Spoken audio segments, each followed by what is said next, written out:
Well, here we are. All this weekend, we've been hearing about the evolution of the Relay for Life movement over the last 30 years. For me, I began relaying in 1996, and for those of you as mathematically challenged as I am, that is 18 years ago. But my cancer story begins many years earlier. As a matter of fact, it is our story. It is my story and my wife's cancer story. I met Robin at a first grade birthday party. Now, you need to understand, we were not chaperones. We were hard-charging partiers. It was 1961. We were 6-year-old first graders, and Cindy Bishop had the best parties around. Balloons, clowns, pony rides. At this particular Cindy Bishop party, I was playing a game called Wicked Stick. Now, that's kind of an old hide-and-seek game, and that's when it happened. I was running for cover to hide. I looked over my right shoulder, and there in the Redwood picnic shelter, I stopped dead in my tracks. I saw someone who caught my eye. A little girl sitting there in the window of the picnic shelter in a white dress with blue frills. And to this day, I can honestly remember saying to myself, "Who is that?" Now, I know it sounds like a sappy, bad scene from a poor Disney Channel after-school special. But you have to understand, I thought I knew everybody at Cindy Bishop's birthday parties. I did not know who this was. Oh, and before you ooh and awe over little Robin Foster's pictures like some oogling grandparents, just know that the boy was no slouch either. That's what I'm talking about. That is absolutely how this story began. Robin and I would eventually get started dating in high school as freshmen. And I was telling her parents about this original sighting back in 1961, which would have been 8 years earlier. And her mother came back upstairs carrying the very party dress that I had just described. I have found now that pack-rattedness, after 36 years of marriage, pack-rattedness is an inherited trait, passed from mother down to daughter, generation to generation. We dated through high school, did the usual things, the homecoming parades, the junior-senior proms. We continued dating through college off and on. Actually, I just wanted to use this picture as an excuse to show you I once had hair. I just thought by now it would look a whole lot more like Dr. Seffrin's and not like Jeff Ross's. Eventually, we did get married in 1978. We have remained married through 2 children, ages 32 and 29, through several job changes, through 8 houses in 5 towns in 3 states, and through some personal challenges. The 2 most significant ones being separate cancer journeys, first hers, then mine, both diagnosed as colorectal cancer 17 years apart. A rather rare against all odds his and hers experience through which we've learned valuable lessons about family, faith, life, friends, the American Cancer Society and Relay for Life, and about each other. Hers occurred on March 4th, 1995. It's a date we'll never forget because it was our son's 13th birthday. And her battle would be one against all odds. To be diagnosed with colon cancer a month shy of a 40th birthday as a female is in of itself a shocking situation. But her diagnosis came when her colon perforated because of blockage from the tumor. Had we not already been in the particular exam room, we would have, of the hospital, well, the doctor said it was just fortunate that we were. She would go on for a 2-year experience, 18 months of chemotherapy, 6 weeks of daily radiation, 3 surgeries, 2 blood transfusions, and her final 2 or 3 sessions of radiation, I carried a rail-thin 107-pound wife to the van to get her through the last 2 or 3 steps. But through it all, we learned valuable lessons and wonderful truths. One came from the sweetest man on the face of the earth, a gentleman by the name of Dr. German de Sasa. He is a native of Ethiopia, and we both worked together when we were at Presbyterian College in South Carolina. He was at my side during Robin's most difficult moments, and I'll never forget the day he gave me an insight that I have shared all over the United States and even with my friends in South Africa when I conducted a relay university there in 2008.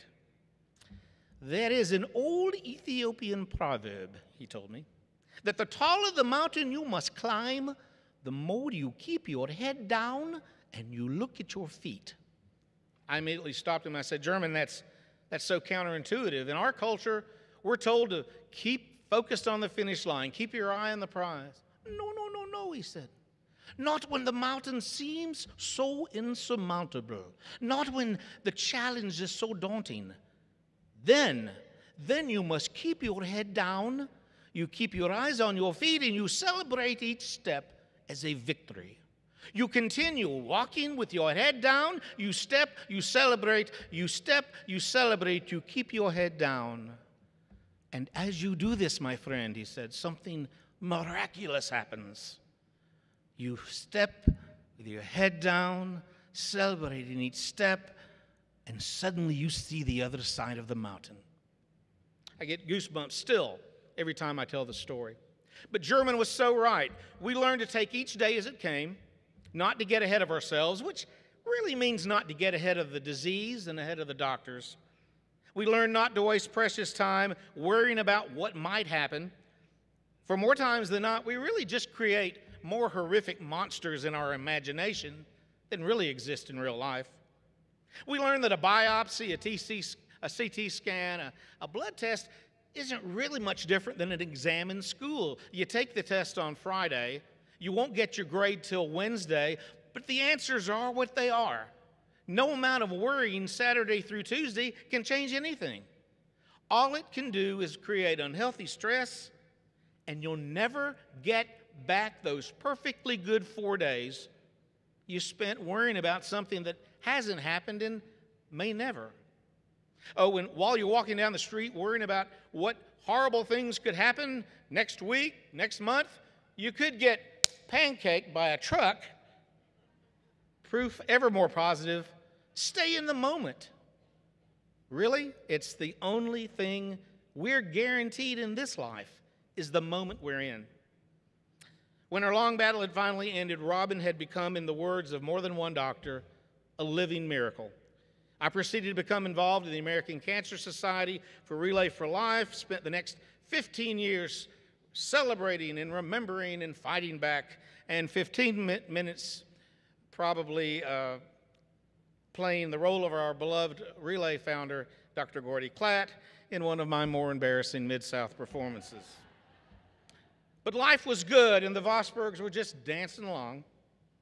So you can imagine our surprise on June 1st, 2012, when the results of my colonoscopy came back, indicating that now I would be the Vosburgh spouse fighting colorectal cancer.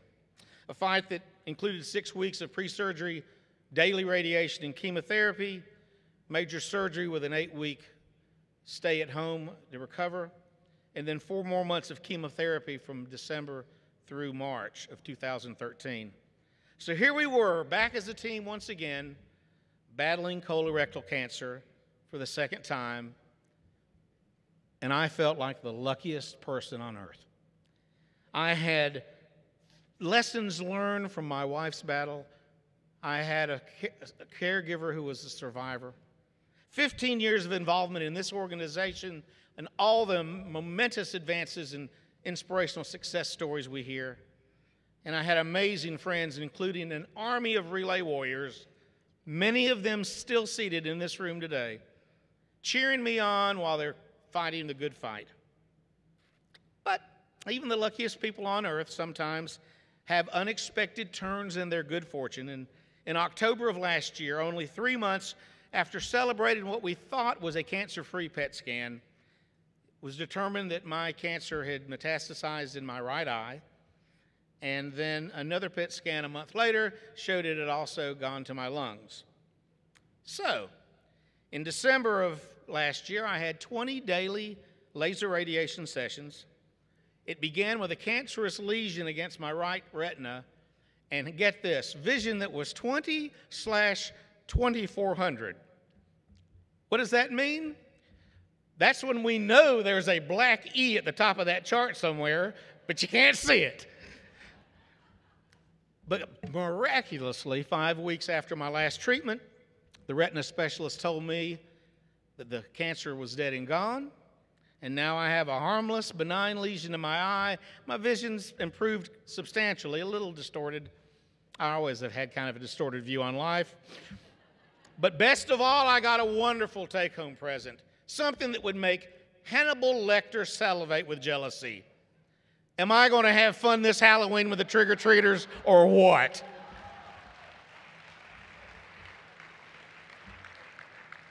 Hello, Clarice. As for the lungs, in January, I started a 6-month chemotherapy regimen every other Friday. When it was done, the spots are down 25%. They're still there and active. We're doing a little maintenance with a drug that Dr. Brawley mentioned last night, Avastin. And I'll end up, I think, the year probably with a biopsy, and we'll figure out what's in store for 2015. But I'm blessed. And among the greatest blessings of all, without a doubt, has been the 18 years I've spent with this organization in Relay for Life. For the past 2 years, I have honestly had a sense of calm and confidence that is amazing. And much of that comes from relayers, knowing that relayers across the country, around the world really, are still out there raising millions upon millions of dollars so that researchers can keep knocking down barriers and connecting critical dots. That truly gives me an unflagging hope, and I honestly hope that it does for all the cancer survivors. Simply put, my history with Relay for Life has given me the greatest gift anyone experiencing this disease could possibly have. Relay for Life has helped to take away my fear of cancer. So, here we are. We've come full circle. Those two little 6-year-olds from Cindy Bishop's birthday party, 1961, still fighting for each other 53 years later. But now we know that our story really didn't start that day at Cindy's party. It actually started 4 years earlier because, as you know, ACS has funded countless scientists and researchers who have made remarkable discoveries and advancements. One of those people was Charles Heidelberger, who in 1957, with ACS funds, developed fluorouracil, 5-FU, which became and remains a primary protocol drug for the treatment of colon cancer. So think about what that means. As it turns out, the American Cancer Society had already saved the life of that little girl 2 years earlier when she was 2 years old, and she wouldn't need it for another 38 years. And we found out in June 1st of 2012 that Dr. Heidelberger and all the researchers like him had also saved the life of that little boy when he was 2 years old, and he wouldn't need it for 55 more years. We cancer survivors owe a huge debt of thanks to those ACS fundraisers through the decades. In the case of Robin and me, it would be all of our grandmothers and great-grandmothers who went door to door to get funds for folks like Dr. Heidelberger. Now, as we've learned, the heroes today fundraising are the relayers. For the last 30 years, done a phenomenal job to help funds that save, have saved, are saving, and will save lives for people on and on. Those funds saved Robin's life. They are saving my life, and they have helped save the life of many of you in this very room. So one last time here in Dallas, if you are a cancer survivor, please join me and let's say congratulations.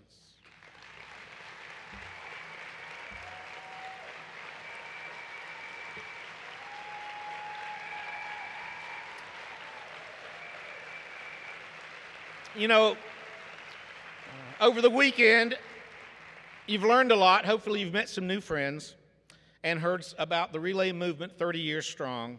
But in order for us to continue that movement, we've got to bring the people, we've got to build the fund, we've got to fund the mission, because it's the mission that saves lives. You know, somewhere out there, there may be another little 6-year-old boy about to stop dead in his tracks because of a cute little girl in a white party dress with blue frills. And you know what? The work that we have done may have already saved their lives. And if we'll just finish the fight, maybe, just maybe, they'll grow up not even ever knowing that there was once a disease called cancer. And in Relay, that is our hope. And in Relay, hope always wins. Thank you.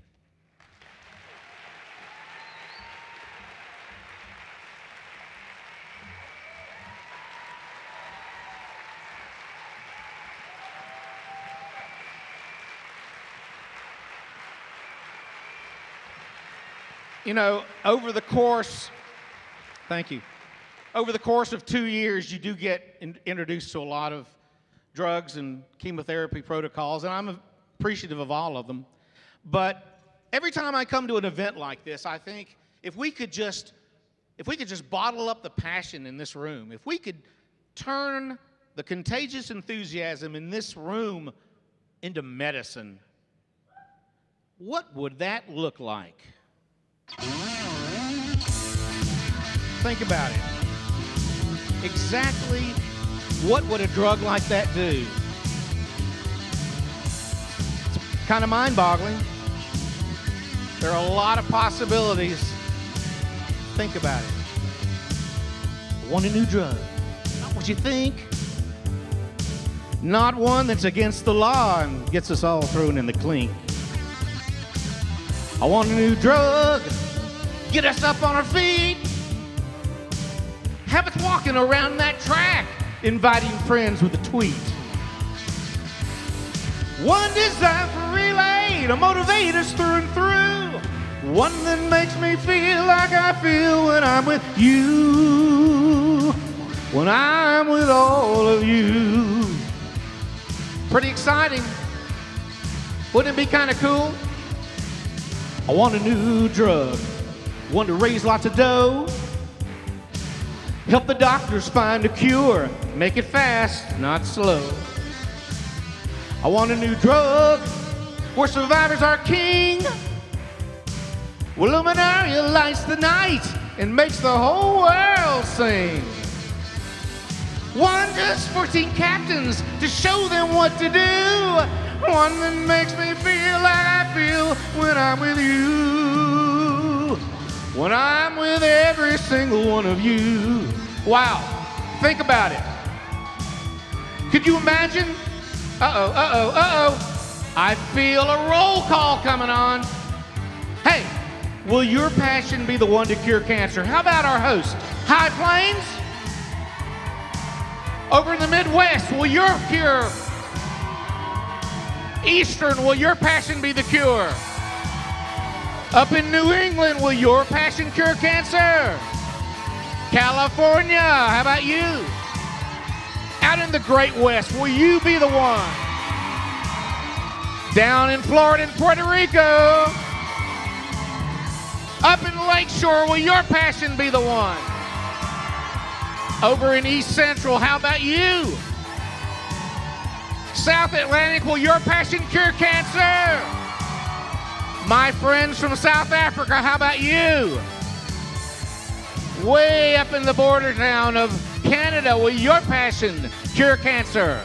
And my boys and girls in the Mid-South, will our passion cure cancer? It's pretty phenomenal, isn't it? Just the fact that we are in this room. We told you during the breakouts, passion cures cancer. I want a new drug. Because what makes the event go right, nothing ever goes wrong. I want a new drug. Fires up the crowd. One sure to please Pat Flynn and would make Gordy proud. One that tells old cancer your days on earth are through. One that makes me feel like I feel when I'm with you.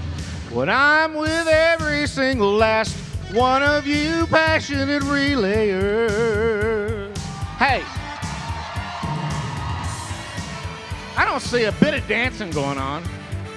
Did you get it all out of your system last night? What? Come on. Louder. All right. If you believe, if you honestly believe your passion can be the motivation to get our mission funded and make the cure, let me hear you scream!